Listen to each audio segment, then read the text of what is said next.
नमस्कार। आप सभी का हमारे चैनल जय गुरुदेव उत्तराखंड में एक बार फिर से बहुत बहुत स्वागत है। आज का विषय आपने पढ़ ही लिया होगा, तो आज का विषय हमारा बहुत ही महत्वपूर्ण होने वाला है। तो आइए बिना समय व्यर्थ किए हुए लेकर चलते हैं आपको आज के अद्भुत विशेषांक की ओर। हमारे बहुत से अनन्य दर्शक, हमारे बहुत से अनन्य महाराज जी के भक्त एक प्रश्न को लेके बड़े ही असमंजस में रहते हैं, और वह प्रश्न होता है कि महाराज जी से जुड़ने के बाद जीवन में कौन कौन से अनुभव होते हैं। महाराज जी से जुड़ने के बाद सफलता की 100% गारंटी तो होती है, लेकिन और किस तरह से हम जीवन में कामयाब बनते हैं, हमें कौन कौन सी बातों का ध्यान रखना चाहिए, आज इसी विषय पर हम चर्चा करेंगे। देखिए, महाराज जी से जुड़ने के पश्चात आपके जीवन में जो बदलाव आते हैं वो बहुत ही अद्भुत होते हैं, और निश्चित तौर पर वे बदलाव अभूतपूर्व होते हैं। इसके साथ साथ हमें कुछ बातों का ध्यान भी जीवन में रखना चाहिए, जो कि बहुत ही मूलभूत बातें होती हैं। सबसे महत्वपूर्ण बात होती है कि यदि हम जीवन में किसी कार्य को लेकर परिश्रम कर रहे हैं तो निश्चित तौर पर एक न एक दिन हमें सफलता अवश्य मिलती है। यह बात इस सृष्टि का सबसे बड़ा नियम भी है। लेकिन कभी कभार जीवन में ऐसा होता है कि हम सफलता तो बेजोड़ करते हैं, जीवन में हम बहुत सफलता के लिए प्रयासरत रहते हैं। हम चाहते हैं कि जीवन में हम सफलता के सभी आयामों को प्राप्त कर सकें।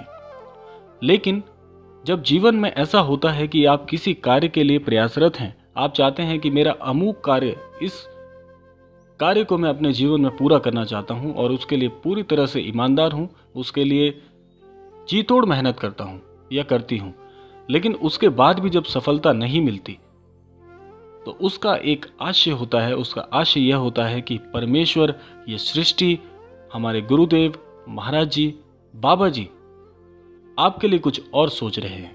यानी कि मैं अपने जीवन में किसी कार्य को लेकर प्रयासरत हूं, मैं चाहता हूं कि मैं अपने जीवन में खूब आगे बढ़ूं, अपने जीवन में बहुत तरक्की करूं, लेकिन उसके पश्चात भी जब मैं जीवन में आगे नहीं बढ़ पाता या सफल नहीं हो पाता, तो इसका बिल्कुल ये मतलब नहीं होता कि मैं सफलता के लिए नहीं बना हूं, या मैं बहुत प्रयास कर रहा हूं, मेरी मेहनत सच्ची है, मेरा हृदय जानता है कि जिस कार्य के लिए मैं मेहनत कर रहा हूं या कर रही हूं, मैं उस कार्य में यदि सफल नहीं हो पा रहा हूं, तो इसका आशय यह है कि महाराज जी, ये सृष्टि, परमेश्वर आपसे कुछ और करवाना चाहते हैं, आपसे कुछ बहुत अभूतपूर्व, बहुत अद्भुत कराना चाहते हैं जो पहले नहीं हुआ।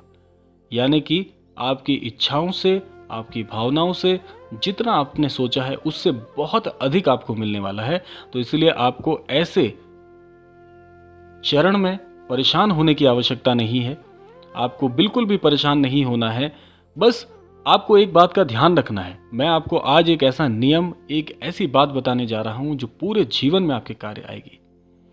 वह बात यह है कि जब आप किसी कार्य के लिए बहुत कोशिश करते हैं, बहुत प्रयत्न करते हैं, बहुत मेहनत करते हैं, उसके बाद भी यदि आप उस कार्य में सफल नहीं हो रहे हैं, तो आप यह बात मान लीजिए कि ईश्वर आपसे कुछ और कराना चाहते हैं।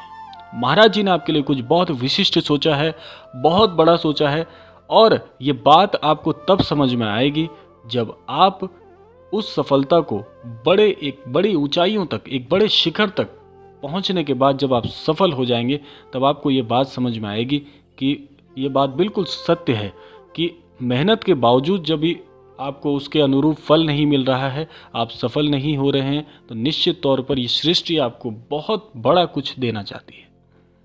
वह बहुत बड़ा सफलता का एक ऐसा आयाम होगा जो आपने नहीं सोचा होगा कभी, आपके हृदय में कभी ऐसा प्रश्न नहीं आया होगा, क्या मैं ये भी हासिल कर सकता हूँ? तो इस तरह का प्रश्न आपके मन में उठेगा, और ये तब होगा जब आप सफलता के एक उच्च शिखर पर होंगे। तो इसीलिए कहने का आशय यही है कि अपनी मेहनत में कमी मत आने दीजिए। जो जन ये सोचते हैं कि मेहनत करने के बाद यदि हम सफल नहीं हो रहे हैं तो हमारा प्रारब्ध खराब है, हमारी किस्मत खराब है, हमारा भाग्य हमारा साथ ही नहीं दे रहा, तो आप बिल्कुल गलत है।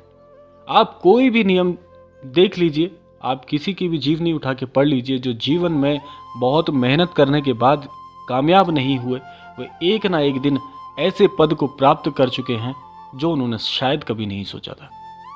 तो मेहनत में ईमानदारी होनी चाहिए, आपका हृदय सबसे बड़ा गवाह होता है। प्रत्येक मनुष्य का जो हृदय होता है, यह बात सत्य है, 100% सत्य है कि ईश्वर जो होते हैं वे हमारे मन में, हमारे हृदय में विराजमान होते हैं। उसका कारण यह है कि जब भी आप कोई गलत या सही कार्य कर रहे होते हैं तो सबसे पहले आपका ज़मीर, आपका हृदय, आपका मन आपको गवाही दे देता है कि ये कार्य आप सही कर रहे हैं या गलत कर रहे हैं। तो इसीलिए जो मन आपको यह गवाही देता है वह मन कोई और नहीं, स्वयं ईश्वर की आवाज़ होती है।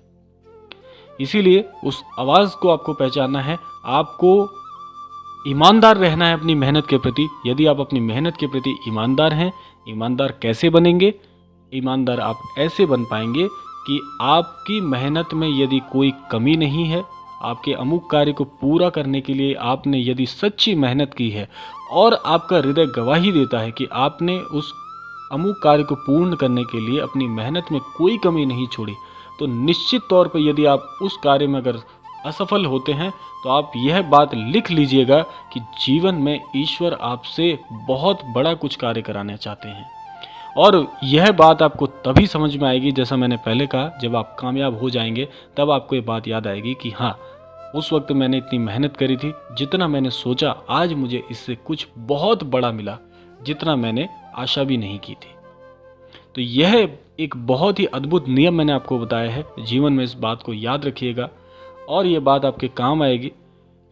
जीवन में आप ज़रूर सफल होंगे, इस बात को आप गांठ बांध के लिख सकते हैं, क्योंकि आप यदि अपनी मेहनत के प्रति ईमानदार हैं तो कोई शक्ति नहीं है जो आपको असफल बनाए।